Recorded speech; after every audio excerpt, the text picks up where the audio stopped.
He swore to heaven, but I felt a bit uneasy. My mind kept replaying the image of them sitting on the sofa. Jack wouldn't, would he? I had pursued him relentlessly for half a year before succeeding. He couldn't possibly be won over in just one evening, right? I still felt a bit anxious, partly due to my lack of self-confidence and partly because I wasn't sure how long Jack could resist. Jack didn't stay over that night. He has another apartment in the next building, so he went back there. Early the next morning, he came over to bring me breakfast. There were 7 or 8 dishes spread out on the table. Emma saw this and smiled smugly. Brother minus and minus law, did you bring so much because you knew I was here today? Wow, I love the soup dumplings from this place, but they never do deliveries. Did you go and pack all this early in the morning?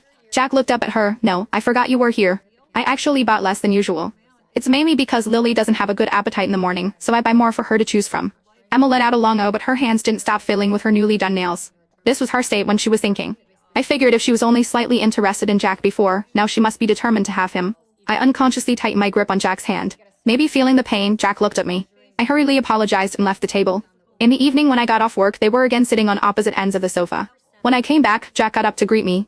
He whispered to me, doesn't your cousin have a job? Why is she here every day? Doesn't she have her own place? What's the deal with her always being at our place? I looked up at him and said if you add her on Snapchat she might leave us alone. His expression stiffened. After a moment he said, I just added her. She said she'd go home tomorrow if I did. I just said oh and went into the bedroom. Jack followed me in, hugging me and asking if I was angry. I just don't want to see her every day. I added her, but I can block her, you know. Look, I've already set her to do not disturb. As he spoke, he took out his phone and held it up to my face, trying to prove his innocence. I didn't say anything, but my disappointment must have been obvious because Jack held my hand and comforted me for a long time. At dinner, he kept trying to make conversation with me and piled food onto my plate. Emma saw this and just smiled. Our Jack is very attentive, isn't he? Jack ignored her. He was focused on discussing with me about the store layout problem for a direct minus sales brand he was working on.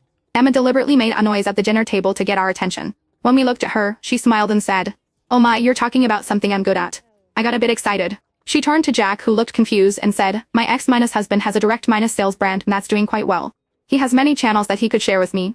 For Lily's sake, I could help you out. Then she went on to introduce the brand in detail. I could see that Jack was very tempted. He looked at me hesitantly, then at Emma, and asked, if it's your ex-husband's, wouldn't it be inconvenient? What's inconvenient about it? A little pillow talk and everything's solved, right? Just wait for my message. This time, Jack didn't refuse. I knew his do not disturb setting for her would soon be turned off.